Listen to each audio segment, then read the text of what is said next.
Bago tayo tuluyang sumabak sa ating istorya, makikisabay muna ako sa inyo sa isang munting kwentuhan. Habang binabasa mo ito, i-comment mo naman kung taga-saan ka at anong oras mo ito pinapanood o pinakikinggan. Nakakatuwang isipin na kahit magkakalayo tayo ng lugar, pwede tayong pagtagpuin ng isang kwentong may sakit, pag-asa at pag-ibig. Sa isang maliit na baybaying bayan ng San Isinandro, kung saan ang simoy ng dagat ay palaging may halong alat at lungkot, doon isinilang at lumaki si Cerilda Velez. Hindi siya iyong tipo ng dalagang lumaki sa lambing at ginhawa. Mula pagkabata, alam na niya ang amoy ng pagod, ang tunog ng kawalan at ang bigat ng responsibilidad na hindi naman dapat pasan ng isang batang babae. Pero sa kabila ng lahat, may kakaiba kay Cerilda. May taglay siyang katahimikang hindi kahinaan kundi tibay, at isang uri ng dignidad na kahit luma ang damit at pudpud ang tsinelas ay hindi kayang burahin ng kahirapan. Noong nabubuhay pa ng maayos ang kanilang ama na si Tiburcio, isang masipag na mangingisdang kilala sa kanilang barangay, maayos-ayos pa ang takbo ng buhay nila.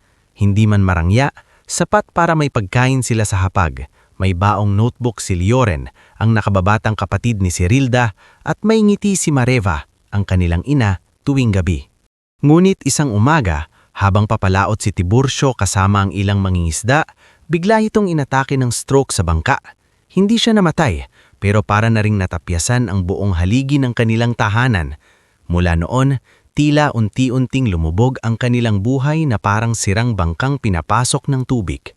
Anak, mahina ngunit wasak na wika ni Mareva isang gabi habang pinipiga ang basang bimpo sa tabi ng higaan ng asawa. Hindi ko na alam kung saan tayo kukuha ng pambayad sa gamot ng tatay mo.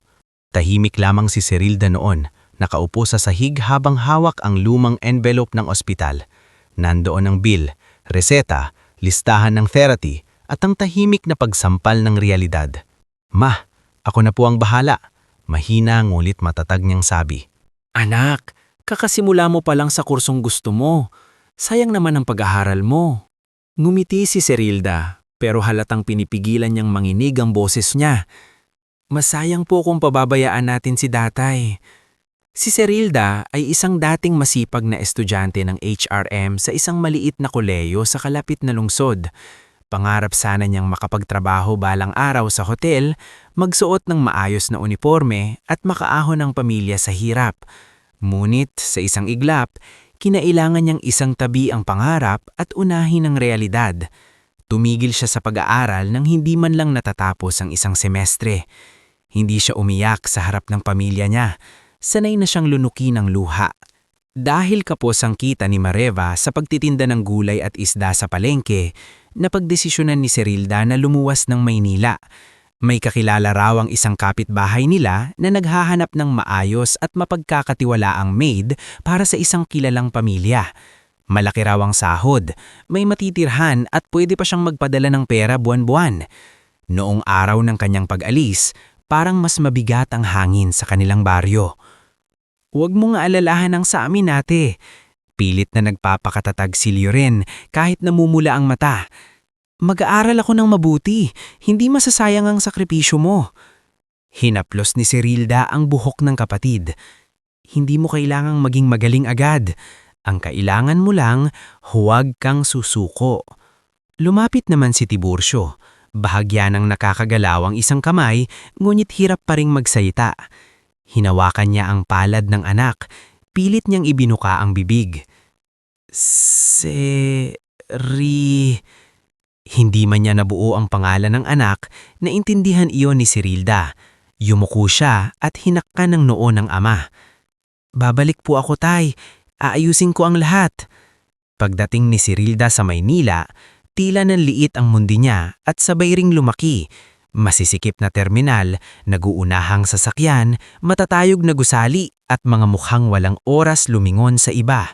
Mula roon, isinakay siya ng ahente sa isang van patungo sa isang malawak na hasyenda sa labas ng syudad, ang Lazaro Hacienda. Ang unang sumalubong sa kanya ay ang matayog na bakal na gate na parang nagsasabing ang mundong ito ay hindi para sa ordinaryo. Sa loob, maayos ang damuhan, May fountain sa gitna, may mga halaman na halatang pinapahalagahan at isang malaking bahay na tila kayang lamunin ng pagkatao ng isang tulad niya. Ngunit hindi siya nagpahalata ng takot. Pinisil niya ang strap ng maliit niyang bag at huminga ng malalim. Sa servants' quarters, una niyang nakilala si Aling Porma, ang kusinerang malakas tumawa at mas malakas mang-alaska. "Ikaw na ba ang bagong maid?" Tanong nito habang nakapamewang. Opo, ako po si Cirilda. Maganda ka pala. Nako, mag-iingat ka rito, hiha. Dito sa bahay na to, hindi lang sahig ang nililinis, pati ugali ng mga tao, gusto mong kuskusin minsan. Napangiti ng kaunti si Cirilda. Sumunod niyang nakilala si Juvie, ang labanderang may bilugang mukha at malumanay magsalita. "Huwag kang matakot sa umpisa," sabi ni Juvie habang tinutulungan siyang ayusin ang higaan. "Lahat kami rito galing din sa hirap. Ang sikreto lang, alamin mo kung sino ang dapat iwasan." "Sinong dapat iwasan?" tanong ni Cirilda. Napatingin si Juvie sa pinto saka bumulong. "Ang mga bisitang akala mong mababait pero mapanlait, at si house steward na si Ramil. Pero saka mo dalang kilalanin yon." Kinahapunan, habang iniikot sa kanya ang paligid, nakita niya sa hardin ang lalaking payat, moreno at maamong tingnan na maingat na pinuputol ang tuyong sanga ng rosas. Siya si Bastien, ang hardinero. "Bagong salta?" tanong nito nang hindi inaalis ang tingin sa halaman. "Oo, magandang lugar ito kung halaman ka, pero kung tao ka, minsan hindi." Hindi na iyon dinagdagan ni Bastien, ngunit tumatak iyon kay Cirilda.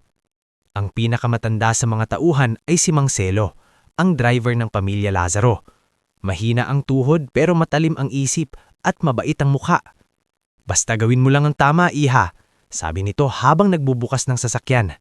"Sa bahay na to, hindi mo kontrolado ang ugali ng iba, pero kontrolado mo ang dangal mo." Sa mga unang linggo ni Cirilda sa hasyenda, halos hindi siya makahinga sa dami ng gagawin. Maaga siyang nagigising para maglinis ng receiving area, mag-ayos ng mga guest room, magdala ng tsaa sa library, at tumulong minsan sa pantry kapag may biglang bisita. Hindi siya reklamador. Tahimik niyang ginagawa ang trabaho niya, kahit paminsan ay sumasakit ang likod niya at nanginginig ang kamay sa pagod.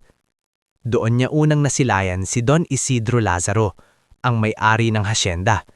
Matanda na ito, nguit matalim pa rin ang tingin, matigas magsalita, at hindi sanay na pinaghihintay. "Bagong maid?" tanong nito nang minsang madaanan siya sa hallway. "Opo, Don. Sa bahay na ito, hindi ako tumatanggap ng tamad at palpak. Isa lamang pagkakamali, sapat na para umalis ka." "Opo, Don," sagot ni Cirilda nang hindi yumuyuko ng sobra. Sapat lamang ang galang, ngulit hindi nagpapaapi. Napansin iyon ni Don Isidro. Hindi na siya nagsalita pa, pero tila naitala sa isip niya ang kakaibang tikas ng dalaga. Ilang araw matapos iyon, umuwi mula sa siyudad ang nag-iisang anak ni Don Isidro na si Leandro Lazaro. Bago pa siya makita ng malapitan ni Cirilda, marami na siyang narinig tukol dito. Isang milyonaryong abala sa pagpapatakbo ng hotel chain, tahimik pero istrikto at hindi raw madaling basahin ng ugali.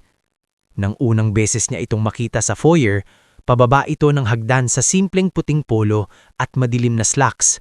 May hawak na phone at halatang may iniisip. "Nasaan si Mang Celo?" tanong nito sa hangin.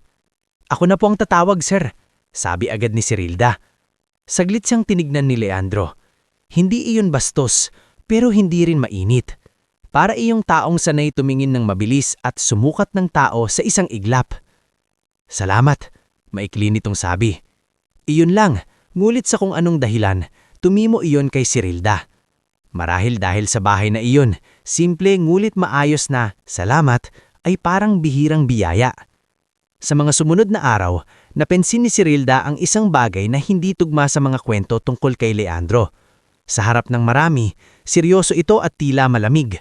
Ngunit sa likod ng mga pader ng hasyenda, may mga pagkakataong iba ang lumalabas niyang ugali. Isang gabi, nadatnan ni Cirilda si Leandro sa kusina. Tahimik na iniaabot kay Aling Porma ang sobre. "Para sa gamot ng anak mo," mahina nitong sabi. "Huwag mo nang sabihin kay Papa." "Sir, nakakahiya naman po." "Hindi ito utang. tulong ito. Mabilis na lumayo si Cirilda noon. Ayaw mapansing nakarinig siya. Pero mula sa sandaling iyon, nagkaroon ng maliit na bitak sa pader ng impresyon, malamig at matigas ang binata.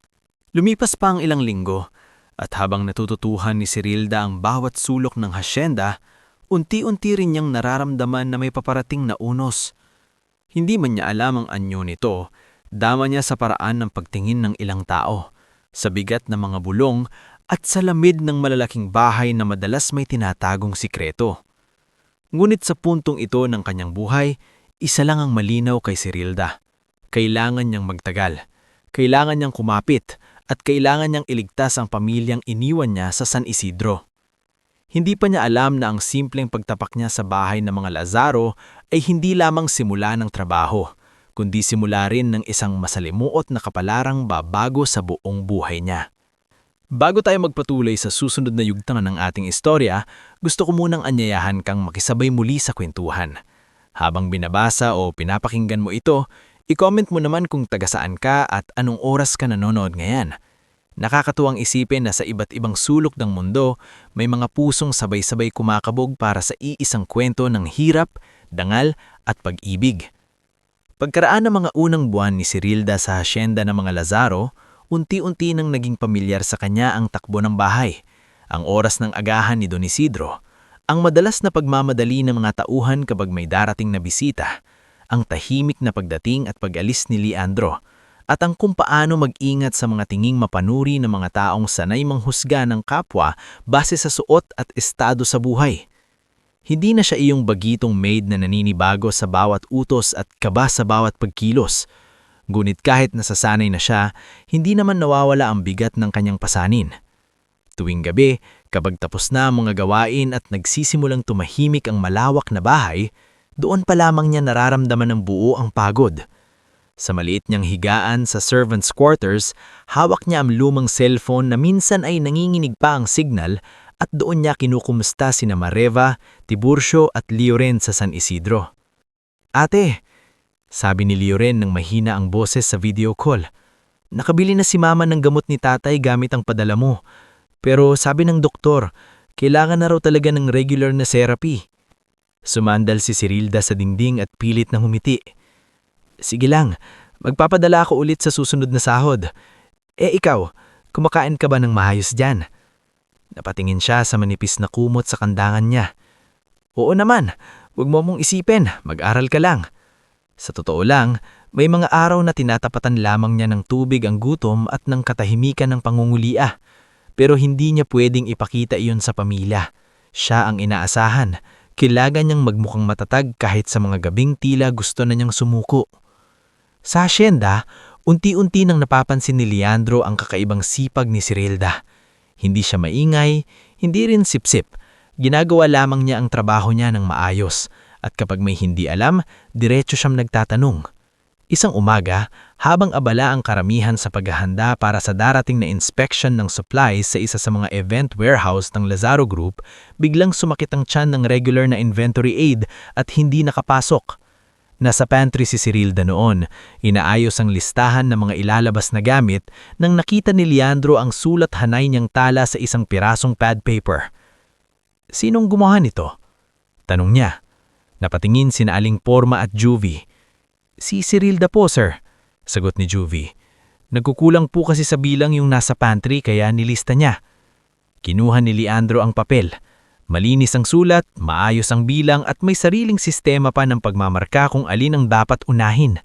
Tinaasan niya ng tingin si Cirilda. "Marunong ka sa inventory?" Naatubili si Cirilda. "Konti lang po, sir. Noong nag-aaral po ako may subjects kaming ganyan. At minsan po ako din ang nagbibilang ng paninda ni mama sa palengke." Hindi sumagot agad si Leandro. Maya-maya, iniabot niya ang isa pang clipboard. "Sumama ka kay Mang Celo mamaya sa warehouse. Tumulong ka roon sa bilang. Sabihan mo lang sa Nicasio na ako ang nag-utos." Napatigil si Cirilda. "Ako po, sir? May problema ba?" "Wala po. Nagulat lang po ako. Mas gusto ko ang taong marunong kaysa sa taong mataas lang ang posisyon." Malamig pero malinaw na sabi ni Leandro bago tuluyang umalis. Sa unang pagkakataon simula nang dumating siya sa Maynila, nakaramdam si Cirilda na may nakikitang higit sa kanyang uniforme. Sa warehouse, nakilala niya si Nicasio Varda, ang payat na accountant na laging may salamin sa dulo ng ilong at hindi makangiti ng maayos dahil parang laging may iniisip. Ikaw ba si Cirilda? Sabi ni Sir Leandro, marunong ka raw magtala. Susubukan ko lang po. Diyan tayo sa sumusubok nagsisimula, sagot ni Nicasio. Mula noon, paminsan-minsan, tuwing kulang sa tao o abala ang opisina, ipinapahiram ni Leandro si Cirilda sa mga simpleng trabaho sa records at inventory. Hindi iyan formal na promosyon at hindi rin ipinaalam sa marami, ngulit para kay Cirilda, bawat araw na may natututunan siya ay tila munting pagbawi sa naudlot niyang pag-aaral.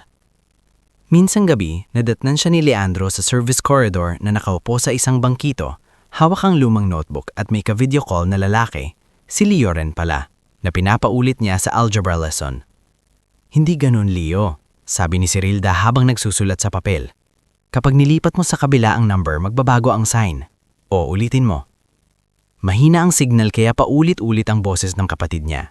Napangiti si Leandro sa hindi niya inaasahang eksena. Guro ka rin pala?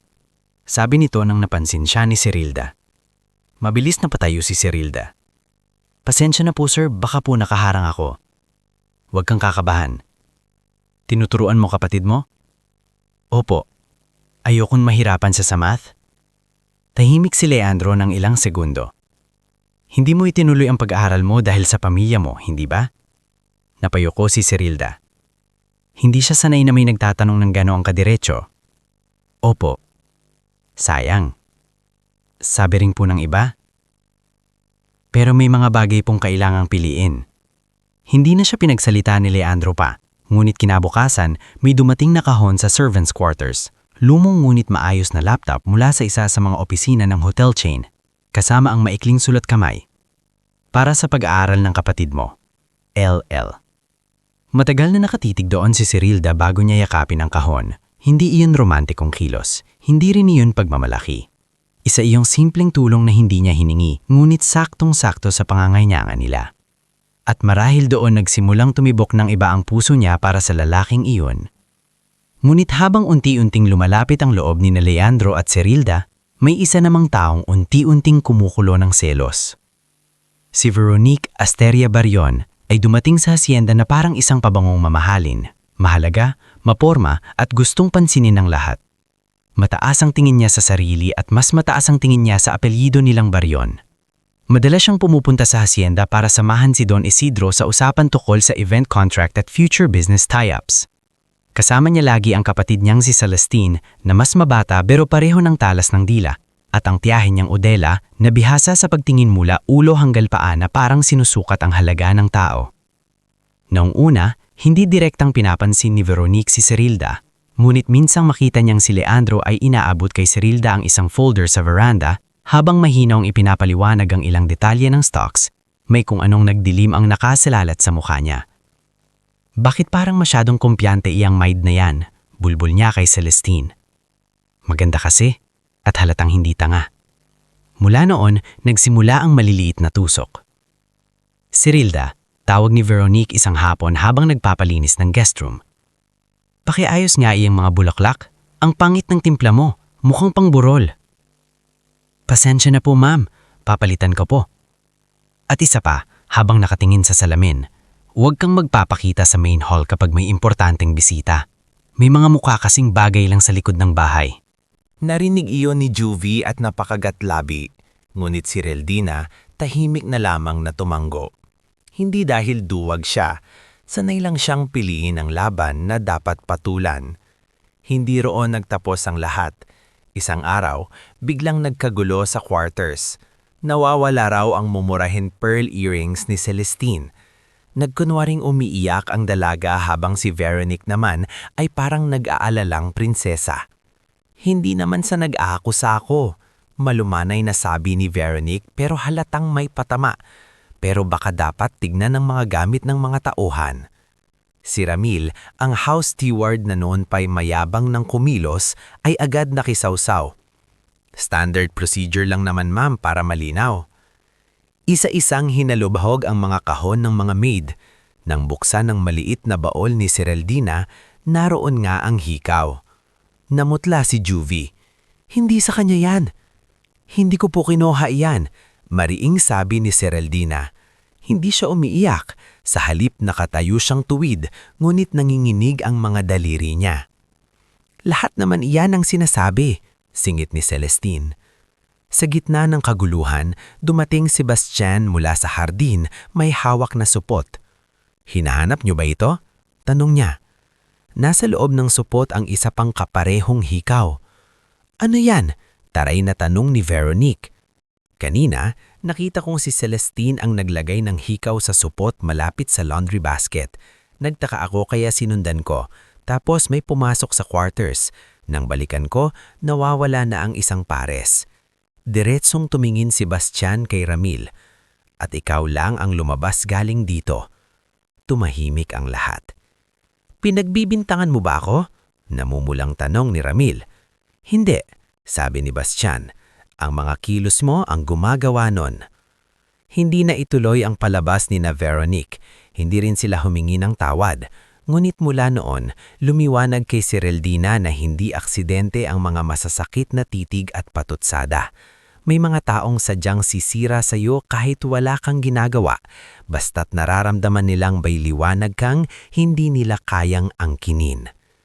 Sa gitna ng mga intriga, dumating ang mas mabigat na pagsubok. Isang malakas na bagyo ang humagupit sa lugar. Binaha ang lumang guest wing at mabilis na pinasok ng tubig ang ilang bahagi ng quarters. Si Juvie, na noon ay ilang buwan ng buntis, ay natakot at nahirapang kumilos. Juvie, bilis! Sigaw ni Sereldina habang humahampas ang ulan sa bubong. Hindi ko kaya, nahihilo ako, iyak nito. Walang inaksayang oras si Sereldina.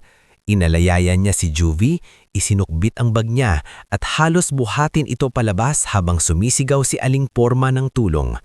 Sa pagmamadali, nabagsakan ng piraso ng kahoy sa balikat si Sereldina at napaupo sa putik, ngunit pinilit pa rin niyang itawid si Juvie sa mas ligtas na bahagi ng bahay. Pagdating doon, si Leandro mismo ang sumalo kay Juvie habang si Marcelo ay tumakbo para sa sasakyan. Nasaktan ka, sabi ni Leandro kay Sereldina nang mapansing may dugo ang gilid ng braso niya. Ayos lang po ako, si Juvie po. Hindi ka ayos, putol ni Leandro. Isasabay ka sa klinika. Sa loob ng sasakyan, basang-basa at nanginginig, hindi alam ni Sereldina kung dahil sa lamig o sa bilis ng tibok ng puso niya. Tahimik si Leandro sa tabi niya, ngunit hawak nito ang panyo na ipinipisil sa sugat niya para pigilan ng dugo. Bakit mo ginawa iyon? Tanong nito. Alin po? Isinugal mo ang sarili mo. Napatingin siya sa bintana. Buntis po si Juvie, may anak siyang umaasa sa kanya. Matagal siyang tinigan ni Leandro bago ito nagsalita ng mahina. Hindi ka pangkaraniwan, Sereldina. Hindi na siya nakasagot. Ilang linggo matapos ang bagyo, habang bumabalik sa normal ang takbo ng hasyenda, tila mas madalas nang magtagpo ang landas ni na Leandro at Serilda. Hindi pa man nila inaamin ng direkta, may nabubuong tiwala sa pagitan nila. Isang uri ng paglapit na hindi bunga ng bugso, kundi ng unti-unting pagkilala. At sa lumong orangery sa likod ng hasyenda, isang gabing tahimik at amoy lupa pa rin matapos ang ulan, doon nagsimulang mabuo ang lihim na ugnayang sisindak sa mga taong ayaw makita si Serilda na umaangat mula sa kinatatayuan niya. Bago tayo dumiretso sa pinakamasakit at pinakamatinding yugto ng ating istorya, samahan mo muna ulit ako sa munting paalala. Habang binabasa o pinapakinggan mo ito, i-comment mo naman kung taga saan ka at anong oras ka nanonood ngayon. Nakakatuwang isipin na sa iba't ibang bayan at oras, may mga pusong sabay-sabay na tumitibok para sa isang kwentong puno ng hirap, hiya, tapang at pag-ibig. Sa dulo ng nakaraang bahagi, iniwan natin sina Serilda at Leandro sa lumang orangery sa likod ng hasyenda. Sa isang tahimik na gabing ang amoy ng basang lupa ay parang sumaksi sa isang lihim na unti-unting nabubuo sa pagitan nila. At mula sa gabing iyon, nagbago ang ihip ng hangin sa buhay ni Serilda. Hindi man agad hayagan, naramdaman niyang may isang taong sa wakas ay tumitingin sa kanya hindi bilang katulong, hindi bilang utusan, kundi bilang tao. Sa orangery na iyon, kung saan may mga paso ng lumang kalamansi at ilang sirang upuang kahoy na matagal nang hindi ginagamit, nakatayo si Leandro habang nakatitig kay Cirilda na noon ay halatang hindi mapakali. Hindi kita pinatawag dito para ilagay ka sa alanganin, mahinahong sabi ni Leandro. Pero ayokong dumaan ng mga araw na parang wala akong dapat sabihin. Napayuko si Cirilda. Sir, baka po may makakita. Leandro, kapag tayo lang, wag mo akong tawaging sir. Saglit na natahimik si Cirilda. Kahit simple ang sinabi nito, tila mas mabigat pa iyon sa anumang mamahaling alahas na kayang bilhin ng binata. Hindi ko alam kung saan ito dadalhin, pero alam kong hindi ka basta isa lang sa mga taong dumaan sa bahay na ito. Masyado kang malinis magmahal sa pamilya mo. Masyado kang matatag para hindi kita hangaan. Nanginginig ang mga daliri ni Cirilda habang hawak ang layalam ng kanyang lumang bestida. Hindi po madali ang sinasabi mo. Anak ka ng may-ari ng lahat ng ito. Ako po'y katulong lang. Ayoko ng linyang yan. Agad na sabi ni Leandro, hindi kita minamaliit kaya wag mo ring mamaliitin ng sarili mo. Napatingin si Cirilda sa kanya at sa unang pagkakataon ay hindi siya umiwas. Sa gabing iyon, wala pang pangakong binigkas ng malakas, ngunit may isang kasunduang tahimik na nabuo na anumang namamatinggan sa kanila ay iiingatan muna nila hanggang dumating ang oras na pwede na itong ilantad. Ngunit ang lihim, kapag may mga matang mapansubok at pusong puno ng inggit, ay bihirang manatiling lihim ng matagal. Hindi nila alam na sa labas ng orangery, sa likod ng kalahating bukas na bintanang tinutubuan ng lumang baging, nakatayo si Odela. Hindi nito narinig ang lahat, ngunit sapat ang mga piraso ng usapan, tingin at ang paraan ng pagtawag ni Leandro sa pangalan ni Cirilda upang mabuo sa isip nito ang katotohanang kinatatakutan ni Veronique. Kinabukasan pa lamang, agad nang napansin ni Cirilda ang pagbabago sa paligid. Mas malamig na ang tingin sa kanya ni Veronique. Mas matuso na ang mga siniti ni Celestine at si Ramil na dati ay yabang lamang, ngayoy mas may kumpiyansang mang-api. Kahit si Aling Porma ay napansin yon. Anak, mahinat itong sabi habang naghihiwa ng sibuyas sa kusina. May naaamoy akong hindi maganda, maghihingat ka. Bakit po? Tanong ni Cirilda, kahit sa loob-loob niya ay alam na niyang may paparating na gulo. Kapag ang mayaman na babae ay nagseselos, hindi yan basta nagtataas ng kilay. Gumagawa yan ng paraan. Lumipas ang mga buwan. Halos 1 taon na rin si Cirilda sa hasyenda. Sa panahong iyon, patuloy ang pagpapadala niya ng pera sa pamilya. Si Tiburcio ay nakakapag-therapy na ng regular. Si Lioren ay mas gumaganda ang marka sa paaralan. At si Mareva ay nakakapagpahinga ng kaunti sa palengke dahil may kaunting ipon na rin sila. Paminsan-minsan, binibigyan ni Leandro ng dagdag na sideline si Cirilda sa simpleng records work o pagtulong sa foundation proposals ng kumpanya. Hindi niya ito ginagawa para iangat agad si Cirilda sa mata ng lahat, kundi para ihanda ito sa mas magandang kinabukasan. Ngulit habang may mga munting pag-asang namumukadkad, may unos namang mas maingat na inihahanda ang mga taong ayaw makitang umaangat ang isang tulad niya. Dumating ang anibersaryo ng Lazaro Group, isang engranding garden celebration sa mismong hacienda, dinaluhan ng mga investor, konsehal, kilalang negosyante, at ilang personalidad na malapit kay Don Isidro. Si Veronica ang nagpresintang mamahala sa buong okasyon. Ayon kay Don Isidro, talento nito ang mga ganitang pagtitipon. Ayon naman kay Aling Porma, kapag si Veronica ang may hawak sa isang selebrasyon, siguradong may isa na namang palabas na magaganap. Mula umaga pa lamang, abalang-abala na ang lahat. Pinupunasan ni Juvie ang mahahabang lamesa sa hardin. Si Bastien ay tinuturuan ng mga helper kung paano ayusin ang mga ilaw sa acacia tree. Si Mang Celo ay pabalik-balik sa gate para sunduin ang mga bisita. At si Cirilda, dahil sa utos mismo ni Veronica, ang inatasang mag-asikaso sa pinakaabalang bahagi ng pagtitipon, ang pagdadala ng drinks sa VIP section at ang pagbabantay sa side station kung saan naroon ang ilang mamahaling gamit at centerpiece. Siguraduhin mong wala kang palpak. Malamig na sabi ni Veronica habang inaayos ang sariling hikaw sa salamin. Maraming importanteng tao rito. Ayokong may makitang trying hard na maid. Opo ma'am, mahinahong tugon ni Cyrilda. Sa kabila ng pang-iinsulto, pinili niyang manahimik. Ayaw niyang gumawa ng gulo sa araw na iyon, lalo't alam niyang mahalaga ito sa negosyo ng pamilya Lazaro. At isang bagay pa ang gumugulo sa isip niya. Wala si Leandro sa hacienda ng umagang iyon. Ayon kay Marcelo, may emergency meeting ito sa Maynila at baka gabiing dangdating. Hindi man niya aminin, mas magaan sana ang pakiramdam niya kung naroon ang binata. Habang papalubog ang araw at unti-unting dumarating ang mga bisita, mas lalong naging marangya ang hardin. Kumislap ang mga ilaw na nakapulupot sa mga puno. Nagningning ang kristal sa mesa at nagsimulang umalingaw-ngaw ang mahihinang tugtog mula sa string quartet sa gilin.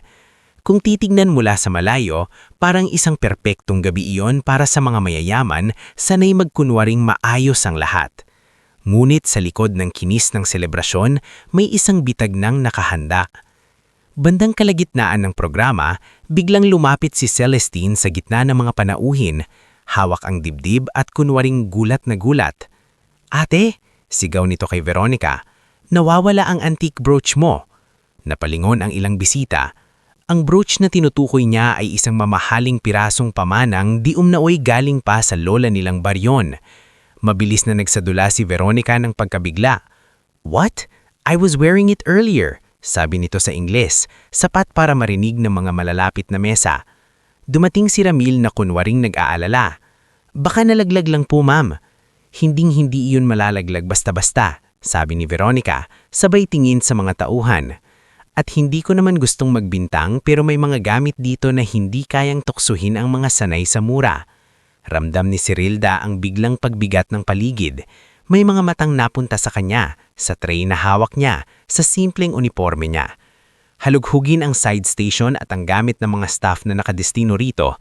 Matigas na utos ni Ramil. "Ramil, nakakahiya naman sa mga bisita," pakunwaring sabi ni Veronica, pero may nakatagong saya sa boses. "Mas nakakahiya po kung hindi natin mahanap ang mamahaling alahas," sagot nito. Isa-isa nilang tinignan ang mga drawers sa service table. Wala. Tinignan ang ilalim ng mga plato. Wala. Hanggang sa lumapit si Ramil sa maliit na utility box ni Cyrilda na naroon sa likod ng side station. "Buksan mo," utos nito. "Wala po akong kinuha," sabi ni Cyrilda, pinipilit panatilihing tuwid ang boses. "Hindi pa nga namin sinasabing ikaw?" Nakangising singit ni Celestine. Nang buksan ang utility box, naroon ang antique brooch. Parang huminto ang paligid sa isang iglap. May ilang bisitang napasapo sa bibig. May ilang nagbulungan agad. May iilang halatang natuwa sa eksenang biglang sumiklap sa gitna ng sosyal na pagtitipon. "Nako!" sabi ng isang matronang bisita. "Napahiya ang mga Lazaro." "Tingnan mo nga naman," sagot ng isa. Pinapasok ang kung sino-sino sa bahay. Namula si Cyrilda. Hindi sa hiya ng kasalanan, kundi sa bigat ng paratang. "Hindi po akin yan. Hindi ko po kinuha iyan." "Talaga?" malamig na sabi ni Veronique. "At paano napunta sa kahon mo?" Hindi agad nakasagot si Cyrilda. Ramdam niya ang panginginig ng tuhod niya, pero pinilit niyang tumindig ng maayos. Biglang sumingit si Juvie mula sa gilid. "Hindi po magnanakaw si Cyrilda." "Sino ka para magsalita?" singhal ni Ramil. "At ako rin ang magsasalita," dagdag ni Bastian, papalapit mula sa likod. "Kanina ko pa napapansin na kung ano-ano ang pinapaikot niyo rito." Ngunit sa dami ng mga bisita at sa bilis ng pangyayari, nalunod ang kanilang depensa sa mas malalakas na boses ng mga taong gustong makakita ng iskandalo. "Hindi sapat ang simpleng pagtanggi," sabi ni Veronique. "Kailangan maturuan ng leksyon ang mga taong hindi marunong lumugar." At doon nagsimulang lumagpas sa simpleng akusasyon ang karupitang balak niyang gawin. Sa gilid ng hardin ay may matandang acacia tree na pinapalamutian ng ilaw at puting tela para sa okasyon. Isang bahaging ginawa sana para sa mga retrato ng mga bisita. Ngunit sa utos ni Veronique at sa pagsuporta ni Odela at Ramil, Doon dinala si Serilda sa gitna ng gulo. Ano pong ginagawa nyo? Nanginginig na tanong ni Juvie. Public lesson, sagot ni Odela na tila ba ito'y isang aliwanang lamang. Ma'am, sobra na po yan, singit ni Aling Porma na dumating na rin mula sa kusina. Pero walang nakinig. Hinawakan ni Ramil ang braso ni Serilda. Kung wala kang kasalanan, bakit ka nanginginig? Pakawalan mo ako, mariing sabi ni Serilda. Ngayon ay may tigas na sa tinig. Ngulit sa gitna ng kapangyarihan, pera at kapal ng mukha ng mga taong sanay hindi nasasagot, wala halos naglakas loob humarang. Gumamit si Ramil ng dekorasyong lubid mula sa side post at tinali ang magkabilang kamay ni Serilda sa puno. Hindi iyon sobrang higpit pero sapat upang magmukha siyang kriminal na ipinapakita sa publiko.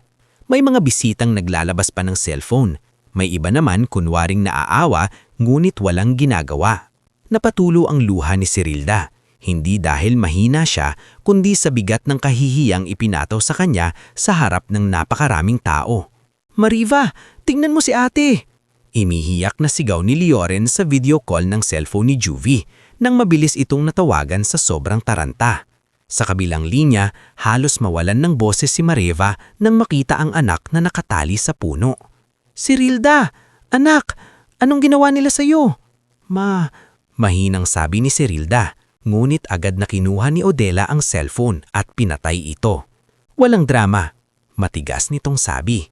Sa mga sandaling iyon, pakiramdam ni Serilda ay muli siyang ibinaon ng mundo sa putik. Ang lahat ng sakripisyo niya, ang lahat ng pagtitimpi, ang lahat ng panahon na lunok niya ang pang-aapi para lamang makapaghanap buhay ng darangal, parang gustong burahin ng isang gabi ng karupitan. Ngunit may isang taong paparating na hindi handang hayaang tumapos ang gabing iyon sa ganoong paraan. Sa mismong sandaling pinagtatawanan ni Serilda ng ilan at inuusig ng tingin ng marami, isang itim na sasakyan ang huminto sa harap ng hardin. Bumaba si Leandro, halatang galing pa sa biyahe. May gusot ang manggas at matigas ang pangya. Nasabihan siya ni Mang Selo sa telepono, ngunit hindi nito na ipaliwanag ng buo ang sitwasyon. Kaya nang tumambad sa kanya ang eksena, ang harding punong-puno ng bisita, ang kaguluhan sa paligid at si Serilda na nakatali sa puno habang namumukto ang mata, tila may sumabog sa loob ng dibdib niya. Hindi siya naglakad, halos sugurin niya ang gitna ng hardin. Anong kabaliwan ito? Sigaw niya. Napatigil ang lahat, napalingon si Veronique, ngunit sa unang pagkakataon, hindi siya handa sa ekspresyon sa mukha ni Leandro. At nang makita niyang nanginginig si Serilda sa ilalim ng mga ilaw na dapat sanay pang dekorasyon lamang, buong lakas at galit na sigaw ni Leandro ang bumasag sa buong gabi. Pakawalan niyo ang fiancé ko! Bago tayo muling tumuloy sa susunod na mabigat ngunit makabuluhang bahagi ng ating istorya, makikisabay muna ako sa inyo sa munting kumustahan. Habang binabasa o pinapakinggan mo ito, i-comment mo naman kung taga saan ka at anong oras ka nanonood ngayon. Kahit saan ka man naroroon, sana ay samahan mo ako hanggang sa pagbangon ng isang pusong halos durugin na ng kahihiyan, ngunit piniling lumaban at tumayo muli. Sa dulo ng nakaraang bahagi, iniwan natin ang buong hardin ng hasyenda na tila napatagda sa iisang sigaw ni Leandro. Ang sigaw na gumulat sa mga bisita, nagpamukhang abo sa mukha ni Veronique at muling nagbigay ng hininga kay Serilda habang siya'y nakatali pa sa acacia tree. Pakawalan niyo ang fiancé ko! Pagkasigaw ni Leandro noon, walang taong naglakas loob na kumilos agad. Para bang pati ang musika ng string quartet ay natigil sa hiya. Nakatingin ng lahat sa kanya, mga bisitang kanina lamang ay nagbubulungan, mga tauhang nanginginig sa takot, at mga kontrabidang hindi malaman kung paana babawiin ang kabaliwang ginawa nila. Si Leandro mismo ang lumapit kay Serilda. Halos hindi siya makahinga sa galit nang makita ang bakas ng lubid sa mga pulso ng dalaga, ang panginginig nito at ang namumulang mga maka na pilit ayaw ng lumuha pa. Mabilis niyang kinalag ang pagkakatali rito. Pagkalaya ni Serilda, bahagyang nawalan ng balanse ngunit agad siyang sinalo ni Leandro at ibinalot ang sariling coat sa balikat nito.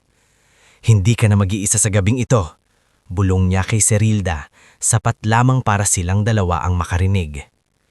Nakatitig si Serilda sa kanya, tila hindi pa rin lubos makapaniwala na sa gitna ng lahat ng kahihiyan, may isang taong buong tapang na pinili siyang ipagtanggol sa harap ng lahat. "Leandro," mahina niyang sabi, ngunit hindi niya ituloy ang nais sabihin. Nanginginig pa rin ang buong katawan niya. Lumingon si Leandro sa mga tao sa paligid. Hindi na siya ang malamig at tahimik na negosyanteng kilala sa mga boardrooms at meeting. Ang nakatayo sa harap nila ngayon ay isang lalaking galit na galit dahil ang babaeng mahal niya ay ginawang palabas na mga taong sanay mangyurak ng iba. "Sino ang nag-utos nito?" Matigas niyang tanong. Walang agad sumagot. "Hindi ka dapat nagwawala rito, Leandro," singit ni Veronique. Pilit pinapakalma ang boses kahit halatang uubos ang kulay ng mukha niya. "Nahuli ang katulong mo na nagnakaw, pinoprotektahan mo pa." Mabilis lumingon si Leandro sa kanya. "Tumahimik ka, Veronique." Hindi siya sanay marinig ang ganoong tono mula sa binata. Napaatras siya ng bahagya. "Sasabihin ko ito ng isang beses lang. Hindi katulong ang pinoprotektahan ko. Ang pinoprotektahan ko ay ang babaeng pakakasalan ko." Muling kumulo ang bulbulungan sa paligid. Si Don Isidro, na kanina'y natigilan din sa bigat ng revelasyong iyon, ay lumapit ng may mabibigat na hakbang. "Leandro," madiin nitong sabi, "sa lahat ng paraan ng pag-amin, ito pa talaga ang pinili mo, sa harap ng mga bisita, sa gitna ng iskandalo." "Hindi ako ang gumawa ng iskandalo, Papa. Ang babaeng ito, sabay turo kay Veronique, ang nagplano ng kahihiyang ito, at ang mas masakit, dito mismo sa bahay natin." "Huwag mo akong bintangahan, Leandro," sigaw ni Veronique. "May ebidensya tayo. Nasa kahon niya ang brooch." Doon sumingit si Bastian, na kanina pa ay pinipigil lamang ang sarili. "Ebidensya na itinanim," malinaw nitong sabi. Tumahimik ang hardin. May inilabas si Bastian na cellphone mula sa bulsa.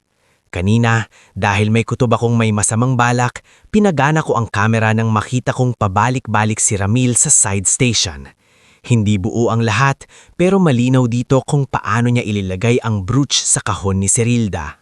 Mabilis na kinuha ni Leandro ang cellphone at pinanood ang video. Hindi man perpekto ang kuha, sapat iyon.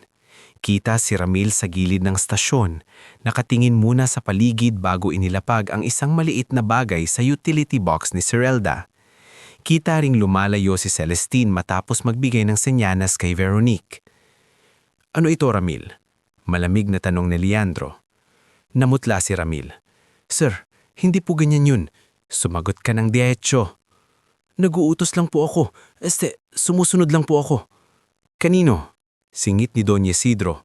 Ngayon ay nangingitim ang muka sa kahihiyan at galit. Nanginginig si Ramil. Tumingin siya kina Veronique, Odela at Celestine na para bang umaasang ililigtas siya ng mga ito. Pero sa mga ganitong sandali, ang mga sanay mag-utos ang unang bumibitaw sa kasabwat kapag nabaliktad ang laro. "Wala po akong alam," sabi agad ni Celestine. "Ramil, mananagot ka sa kasinungalingan mo," sabi ni Veronique, pilit isinasalba ang sarili. "Hindi po ako kikilos kung hindi dahil sa inyo," biglang sigaw ni Ramil, tuluyan ng nabasag ang composure niya.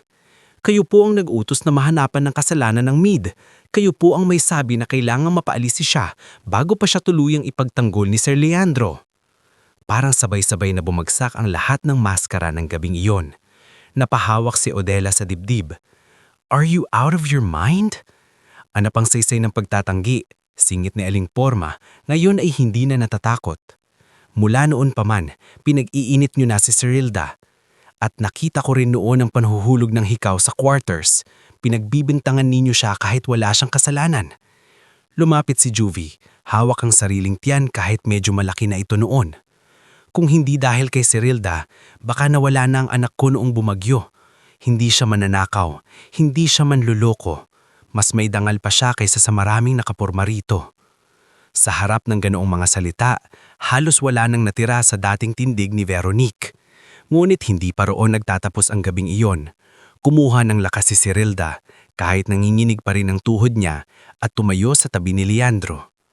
"Don Isidro, Hindi ko po hihilingin na paniwalaan niyo ko dahil mahal ako ng anak ninyo.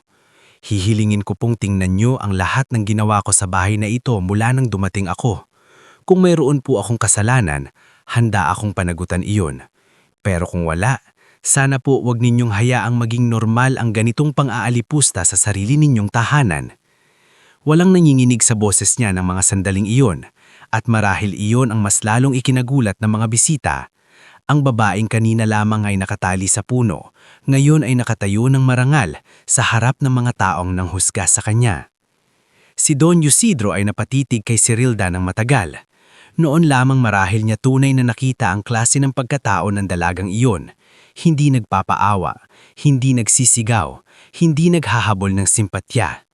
May sakit ang mata nito, may bigat ang dibdib, pero may tikas pa rin. Tapusin ang gabing ito, utos ni Don Isidro, halatang pagod at galit. At walang sino man ang lalapit kay Serilda ngayong gabi nang wala ang pahintulot ko.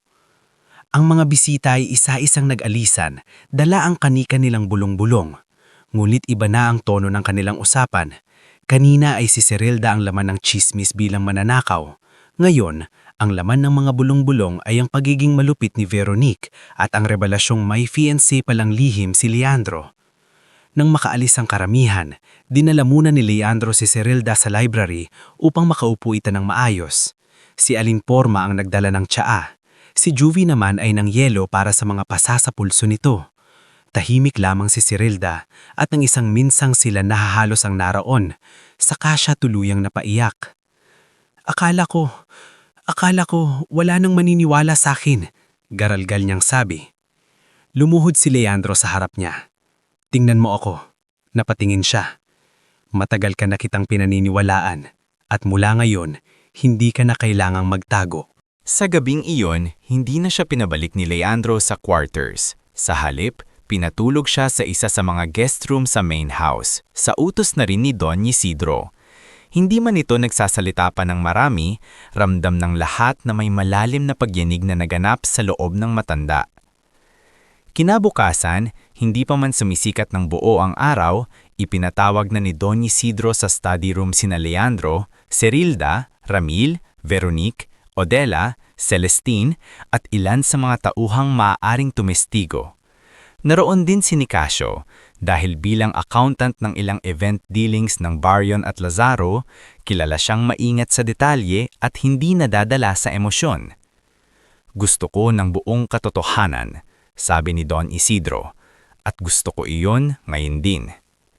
Hindi na nakalusot si Ramil, sa takot na siya lamang ang tuluyang masisi, isa-isa niyang inamin kung paano siya sinulsulan ni Veronique. Ayon dito, ilang linggo pa lamang bago ang anibersaryo ay may plano na raw na ipahiya si Serilda sa harap ng mga bisita. Una raw ay pagnanakaw ang gustong ipukol sa kanya. Sa kanila iaambang ipapablatter ito o ipapakulong para tuluyang mawalay kay Leandro. Bakit? Tanong ni Don Isidro kay Veronique. Doon tuluyang nabasag ang pagiging elegante ng babae. Dahil pinili niya ang isang katulong kaysa sa akin. Sigaw nito habang nakatingin kay Serilda. Lahat na lang ibinibigay sa mga tulad ninyo. Awa, simpatya, atensyon. Samantalang kaming mga pinaghirapan ng pangalan at posisyon, kailangan pang magmakaawa para piliin. Tahimik na pinakinggan niyon ni Serilda. Hindi siya gumanti ng insulto, ngulit sa loob-loob niya, naunawaan niyang may mga taong kahit gaano kayaman ay lumalaking gutom pa rin sa pagpapatunay. Ako ang pinili ni Leandro, hindi dahil mahirap ako. Pinili niya ako dahil tao ang turing ko sa mga tao. Nanigas si Veronique sa narinig. Mula roon, mabilis na gumulong ang mga sumunod na pangyayari. Sinibak agad si Ramil at sinampahan ng reklamo sa tulong ng legal team ng Lazaro Group. Pinalaya sa hacienda sina Veronica, Celestine at Odela. Ngulit bago pa man sila makaalis, nagbilin si Don Isidro sa mga ito ng mga salitang mas masakit kaysa anyumang sigaw. Sa bahay na ito, sabi niya, mas gugustuhin kong tumira kasama ang isang dalagang marunong mahiya kaysa sa isang sosyal na walang konsensya. Hindi agad naging magaan ang lahat pagkatapos noon. Sa katunayan, mas naging komplikado pa. Kumalat ang balita sa social circle ng mga negosyante. Nagkaroon ng mga chismis sa ilang dyaryo at online society pages.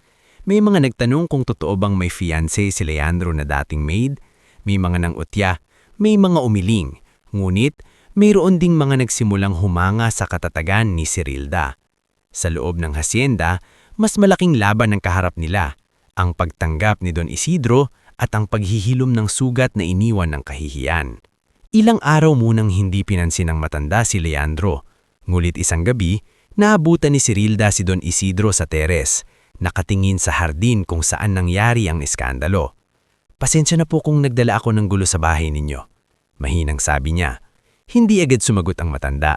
Maya-maya, napabuntong hininga ito. "Hindi ikaw ang nagdala ng gulo. Ang katigasan ng ulo ng anak ko at ang kamangmangan ko sa mga tao ang nagdala niyan."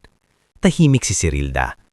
"Pero hindi ibig sabihin noon ay madali ko nang matatanggap ang lahat," dagdag ni Don Isidro. "Hindi ako sanay sa biglaang pagbabago.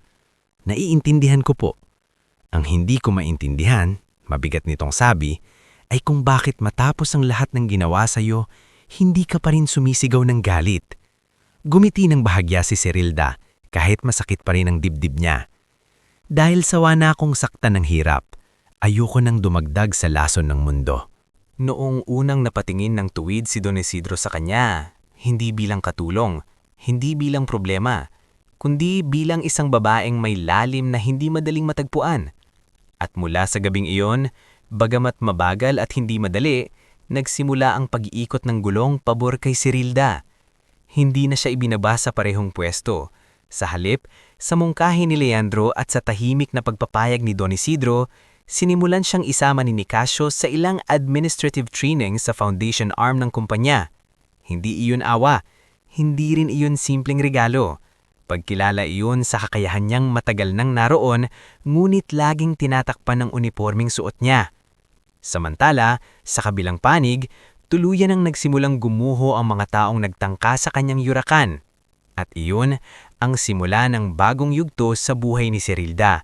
Hindi na bilang babaeng nakatali sa puno ng kahiyaan, kundi bilang babaeng unti-unting binabawi ang dangal, tinatanggap ang sariling halaga at natututong lumakad palayo sa dating mundong matagal nang umaapi sa kanya. Bago tayo tuluyan dumako sa huling yugto ng ating istorya, makikisabay muna ako sa inyo sa isang munting paalala. Habang binabasa o pinapakinggan mo ito, i-comment mo naman kung taga saan ka at anong oras ka nanonood ngayon. Nakakatuwang isipin na sa iba't ibang lugar at oras, may mga pusong sabay-sabay na umaasa sa isang kwentong sa dulo ay may hustisya, kapayapaan at ganap na wakas. Pagkaraan ng gabing iyon sa hardin ng hasyenda, hindi na muling bumalik ang dating takbo ng buhay ni Cirilda. Ang babaeng minsang tinrato na parang walang halaga sa harap ng mga bisita ay unti-unti nang nakilala sa ibang paraan, hindi lang bilang kasintahan ni Leandro, kundi bilang isang taong may sariling talino, sariling dangal, at sariling puwang sa mundong matagal nang umaapi sa kanya. Sa mga sumunod na buwan matapos ang iskandalo, sinimulan ni Nicasio Varda ang pagtuturo kay Cirilda ng mas malalalim na trabaho sa foundation at administrative records ng Lazaro Group. Sa maliit na opisina sa likod ng lumang conference hall, halos araw-araw siyang nagbabasa ng reports, tumutulong sa encoding, sumasama sa pagbuo ng budget allocation para sa charity programs at natututong umintindi ng mga proposal. "Dahan-dahan lang," sabi ni Nicasio isang umaga habang inilalapag ang isang makapal na folder sa harap niya. "Ang pinakamagaling sa trabaho, hindi yung mabilis agad, yung marunong umintindi." Ngumiti si Cirilda habang inaayos ang salamin na minsan ay hiniram lamang niya kay Juvie kapag sumasasakit ang mata niya sa kakabasa. "Hindi ko po akalaing babalik ako sa ganitong klaseng pag-aaral." "Hindi ka bumabalik, umaabante ka." Sa mga salitang iyon, tila may munting bahagi sa dibdib ni Cirilda ang tuluyang humilom. Hindi rin naglaon, tinupad ni Leandro ang isang matagal na niyang gustong gawin rito.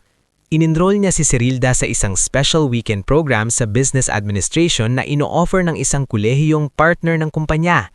Nang una niya iyong sabihin kay Cirilda, agad itong natigilan. "Hindi ko alam kung kakayanin ko." At tapat itong sabi habang magkaharap sila sa veranda isang hapon. "Kaya mo, Leandro. Paano kung pagtawanan lang ako? Matanda na ako kumpara sa ibang nagsisimula pa lang." "Cirilda, Mahinahon niyang sabi habang hinahawakan ng mga kamay nito. Ang taong lumalaban para sa pamilya, para sa dangal at para sa kinabukasan niya, hindi kailanman nahuhuli. Ang nahuhuli lang, ang taong sumuko. Napangiti si Serilda kasabay ng paghaglos ng hangin sa mga halaman sa paligid.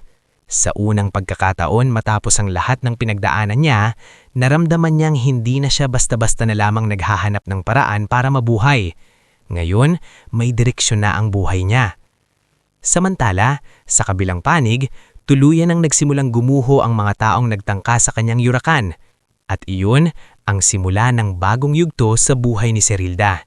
Hindi na bilang babaeng nakatali sa puno ng kahihiyaan, kundi bilang babaeng unti-unting binabawi ang dangal, tinatanggap ang sariling halaga at natututong lumakad palayo sa dating mundong matagal nang umaapi sa kanya. Nang minsang umuwi sa probinsya si Serilda matapos ang mahabang panahon, hindi napigilan ni Mareva na maiyak nang makita ang anak. "Ang ganda-ganda mo na lalo, anak," sabi nito habang hinihimas ang kanyang muka. Pero mas natutuwa ako dahil may liwanag na sa mga mata mo. Napayakap si Serilda sa ina. Ma, hindi pa tapos ang laban. Pero pakiramdam ko po, hindi na tayo kinakain ng dilim. Tumawa si Tiburcio kahit mahina pa rin ang pananalita nito. Tag. Tatay, huwag ka pong iiyak. Sabi ni Leoren na noon ay mas matangkad na at halatan mas may kumpiyansa sa sarili. Baka ako ang maiyak. Sa pagkakataong iyon, nakita ni Serilda ang malinaw na bunga ng kanyang pagtitiis. Hindi na sayang ang lahat. Hindi man naibalik ang mga panahong piniga siya ng hirap, napalitan naman iyon ng unti-unting pag-ahon ng mga taong pinakamahalaga sa kanya. Habang tuloy-tuloy ang pagbuti ng buhay ng pamilya niya, kabaligtaran naman ang nangyari sa mga taong nagtangkang yurakan siya. Lumabas sa masasusing pagsusuri ni Nicasio at ng legal team ng Lazaro Group na hindi lamang si Ramil ang may bahid ng pandaraya. Sa paghalungkat sa records ng ilang event contracts at procurement files, natuklasang may mga overpricing scheme at peking supplier na konektado sa kampo ni Veronica Tudela. Ang iba sa mga perang inilalabas sa mga event project ay napupunta pala sa mga ghost company na konektado sa mga baryon. Matagal ko nang pinaghihinalaan ng butas sa costing, sabi ni Nicasio isang gabi habang kausap sina Leandro at Don Isidro sa study room. Pero ngayon lang nagkadugtong-dugtong ang lahat. Tahimik na nakinig si Don Isidro. Halatang mas mabigat ang mukha nito hindi lang dahil sa pera, kundi dahil sa katotohanang muntik na niyang payagang maging bahagi ng pamilya ang isang babaeng halos sumira na sa pangalan nila. Hindi nagtagal na isampa ang mga kasong sibil at kriminal laban kina Ramil at sa ilang dummy signatories. Si Ramil ay tuluyang nakulong dahil sa qualified theft at falsification. Si Veronique naman, matapos iwasan ng mga kliyente at layuan ng mga dating kaibigan sa alta sosyedad, ay napilitang ibenta ang ilan sa kanilang ari-arian upang bayaran ng mga obligasyon at abogado. Si Celestine na dating sanay magpakitang gila sa mga party ay tuluyang nawala sa social scene. Si Odela naman ay naging laman ng mga bulungan ng mga taong dati niyang minamata.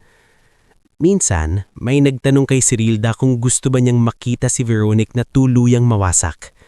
Tahimik siyang napaisip bago sumagot. Hindi ko kailangan panoorin ang pagbagsak niya. Sapat nang alam kong hindi na niya kayang manakit ng iba gaya ng ginawa niya sa akin. Hindi siya naging mapaghiganti at iyon marahil ang higit na nagbigay sa kanya ng tunay na lakas. Sa loob naman ng hasyenda, unti-unting lumambot ang dating matigas na tindig ni Don Isidro. Hindi ito nangyari sa isang gabi.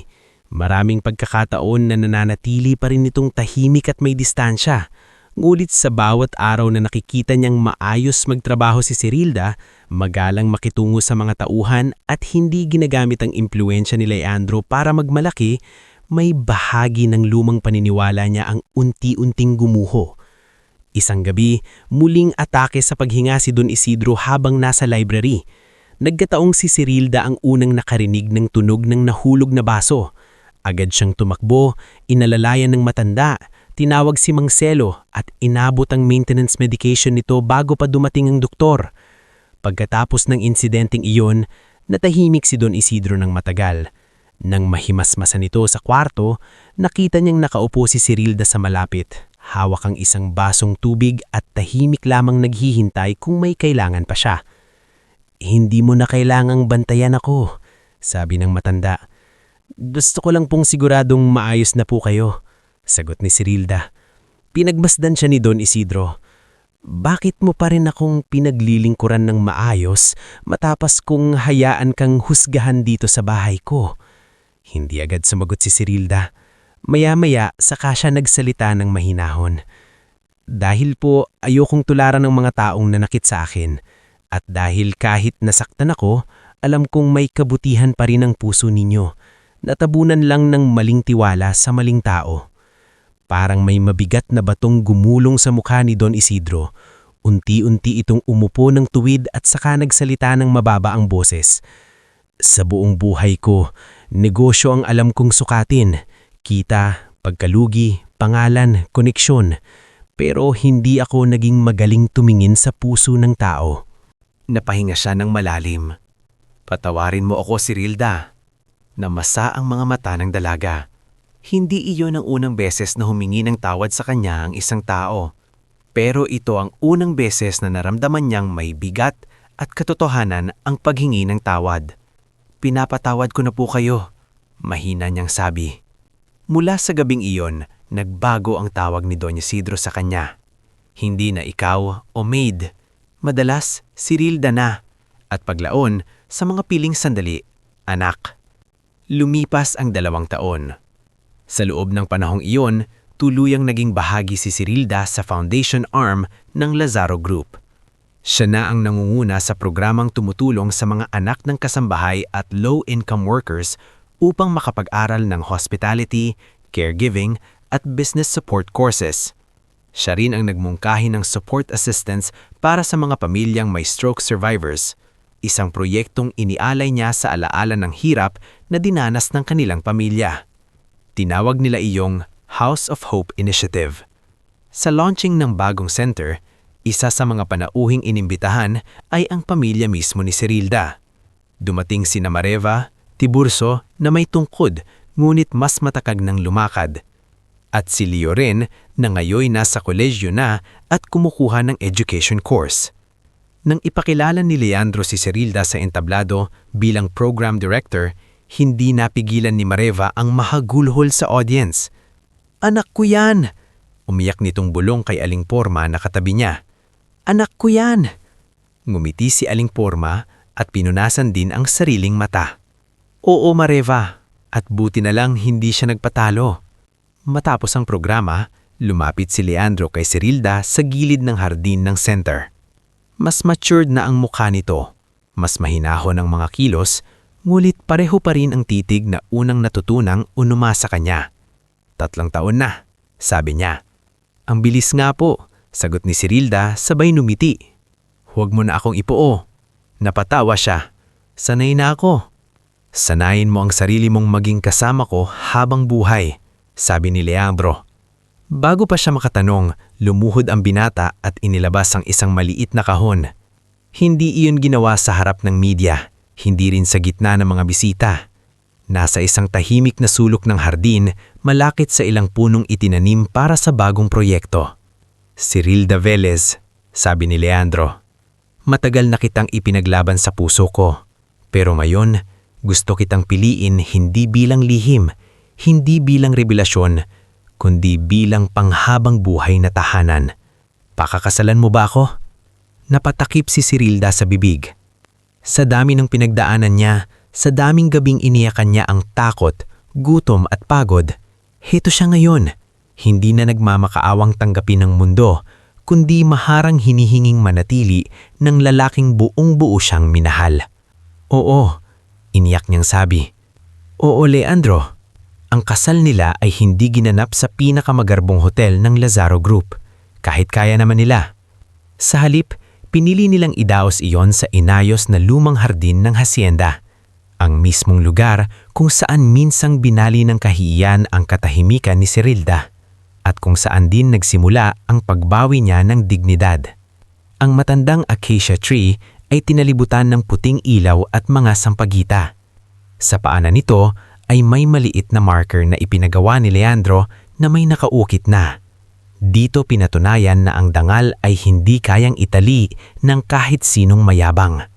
Dumalo sa kasal sina Bastien, Juvie kasama ang anak na noon ay malusog at makulit na, si Aling Porma na halos hindi mapigilan ang pag-iyak habang inaasikaso pa rin ang handaan, si Marcelo na proud na ihatid ang nobla, si Nicasio na tahimik lang ngunit nakangiti, at maging si Don Isidro na siya mismo ang naghatid kay Cirilda sa dulo ng aisle.